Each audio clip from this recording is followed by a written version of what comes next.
5, 4, 3, 2, 1. Começa agora a aula mais divertida do mundo. E quem pediu a música de hoje foi a Yasmin Juliana Cabral, de Assis, Brasil, no Acre. Então tá aí, Juliana, a música que você pediu. E um enorme abraço aos amigos do Acre.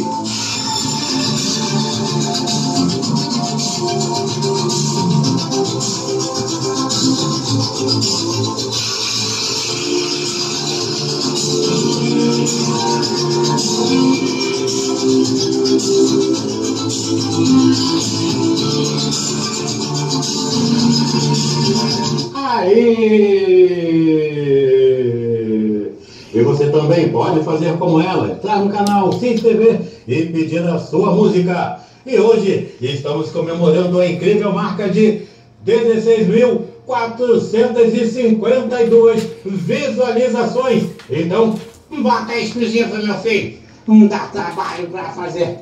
Agora sim, minha querida e linda turma de primeira série, turma de história, nesse dia 23 de novembro de 2020, eu convido vocês a continuarem comigo, discorrendo em relação ao capítulo O Mundo na Segunda Metade do Século XX. Hoje nós vamos conhecer a comunidade dos Estados Independentes, vamos saber o que foi o Acordo de Minsk, o Tratado de Alma-Ata de 1991, o socialismo real versus o capitalismo, a Zona de Livre Comércio de 2011, a interação dos Estados membros da SEI no campo de controle de armas em 4 de junho de 2019 e muito mais.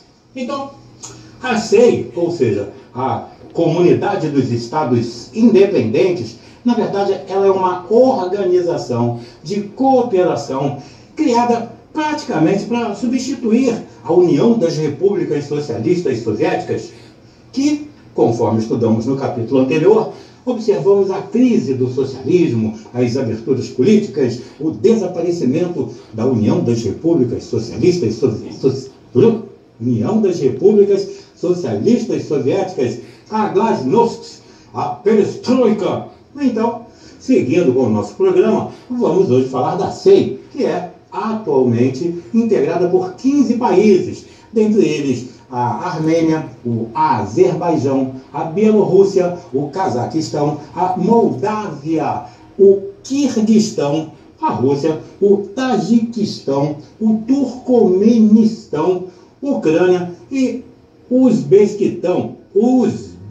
Uzbequistão. Epa! Bom, a sede do Comitê Executivo da SEI é localizada em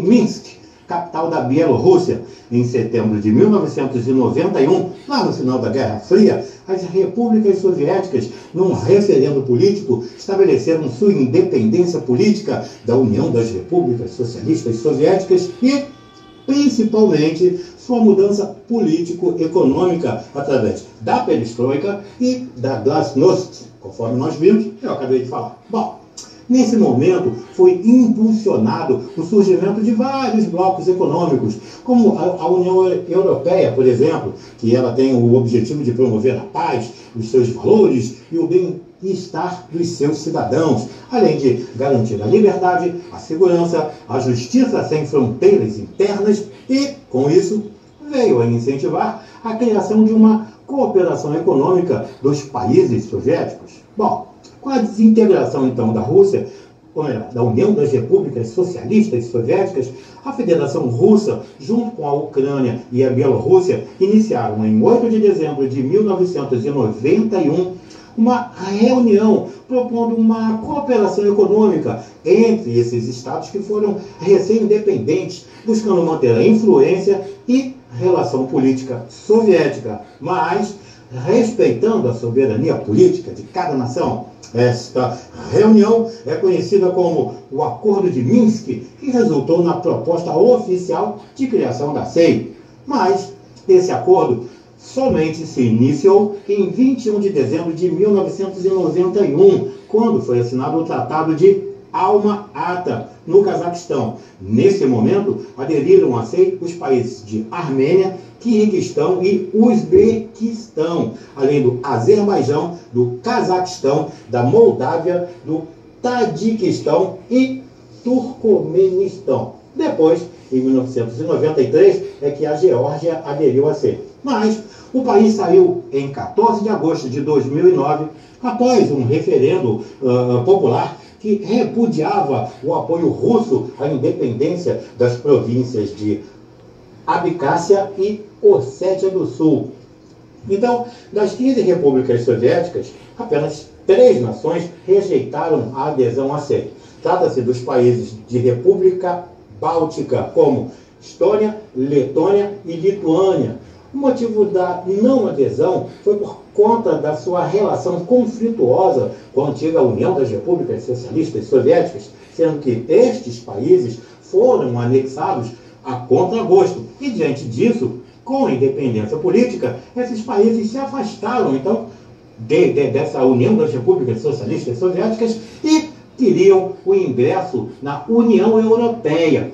Essa que eu acabei de falar. A principal proposta da SEI era instituir uma cooperação econômica entre os membros, além, claro, de desenvolver e fortalecer relações de amizade e ajuda mútua. A cooperação tornou-se necessária por conta da interdependência econômica dessas nações soviéticas. Bom, com o fim lá da União das Repúblicas Socialistas Soviéticas, as novas nações elas teriam dificuldade de se estabelecer individualmente. Por exemplo, somente a Rússia concentrava 60% da produção industrial, a Ucrânia 20%, a Bielorrússia 10%, e todos os outros somando davam na casa dos 10%.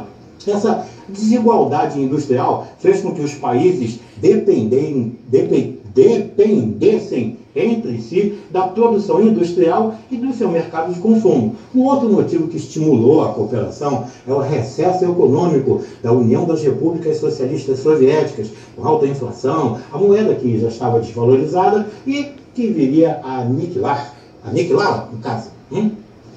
Então, a Rússia tornou-se a principal herdeira das dívidas econômicas da antiga União das Repúblicas Socialistas Soviéticas.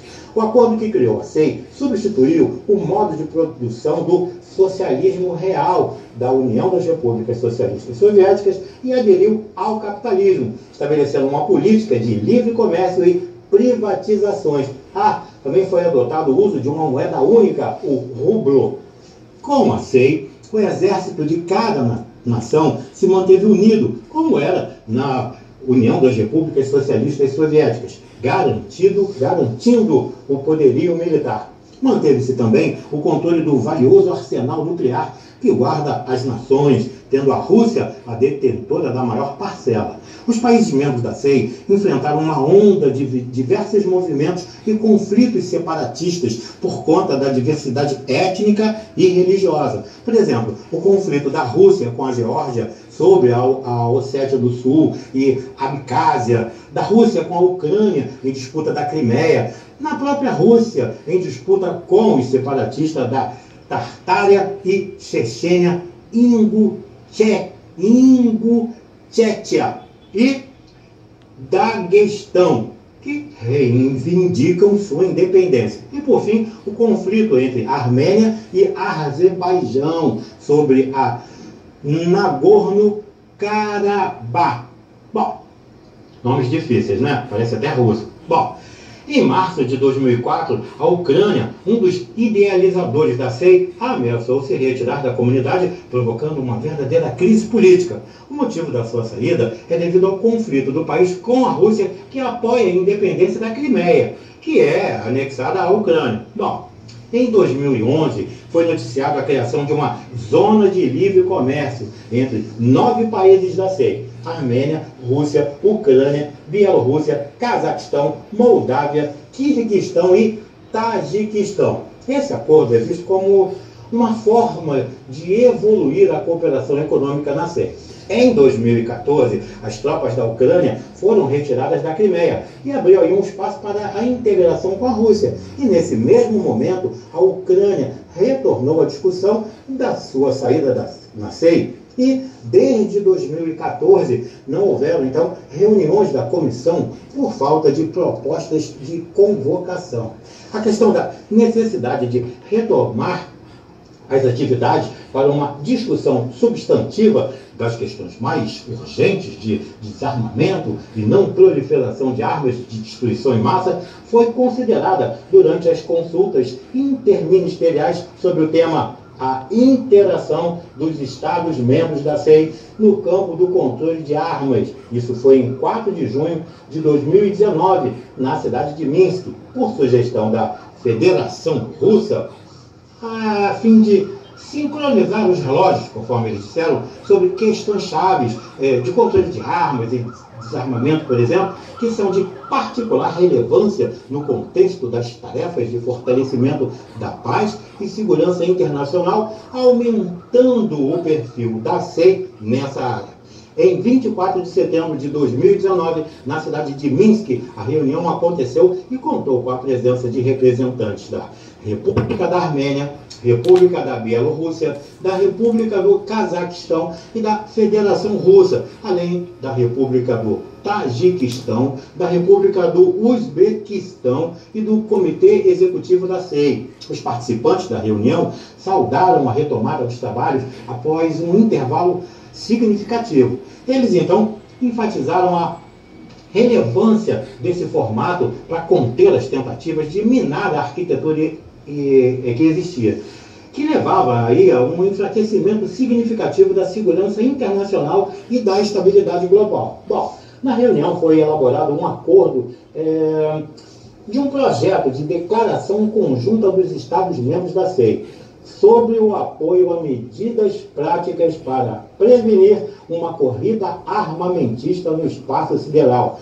em um documento que foi adotado em 10 de outubro de 2019. Com aproximadamente 275 milhões de habitantes, o PIB da SEI é de 587,8 bilhões de dólares. Só para fazer uma comparação, o PIB do Brasil em 2019, por exemplo, foi de 7,3 trilhões. O Brasil tinha 209,2 milhões de habitantes. Agora, em 2020, só para a gente ter uma ideia, nós estamos na casa de 211,8 milhões de habitantes, isso segundo o IBGE. Bom, o Produto Interno Bruto, que eu falei, o PIB, na verdade, ele é o principal indicador para se medir o crescimento da economia de um país. Ele, na verdade, é a soma de tudo que é produzido numa cidade, num estado ou até mesmo num país. Os fatores determinantes na formação do PIB são o consumo da população, os investimentos empresariais em maquinários e contratação de empregados, que aí são influenciados pelo valor dos salários e dos juros, e os gastos governamentais em infraestrutura. Não estão incluídos aí nesse cálculo os valores das matérias-primas, mão de obra, impostos, energia e todos os bens de consumo chamados intermediários. E por falar em não se esquecendo que nós não estamos em férias, e sim em quarentena, eu peço que tenham muito amor, muito carinho, muita paciência com todos que estão ao seu lado. Fiquem bem e até a próxima.